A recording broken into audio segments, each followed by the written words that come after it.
এটা খুবই দুঃখজনক, মানে শোনার পর থেকে এখন বিশ্বাস করতে পারছি না। এবং আমি গতকাল রাতে তালসাট থেকে ফিরি এবং আজকে আমাদের শুটিং শেষ হয়ে যাবে এরকমই প্ল্যান ছিল।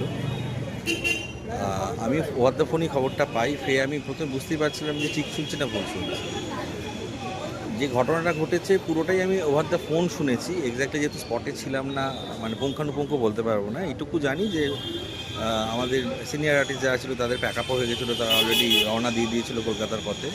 একটা ড্রোন শটের দরকার ছিল, সেই জন্য গোড়ালি অবধি জল, সেইখানে গিয়ে ড্রোন শটটা হচ্ছিল। এবং সেই সময় বোধহয় আরেকটু এগোই করে আর্টিস্ট মানে রাহুল একটু এগিয়েছিল এবং সে তার জলে ভয় পায়, যেটা এখন শুনলাম যখন বাকিদের থেকে জানলাম।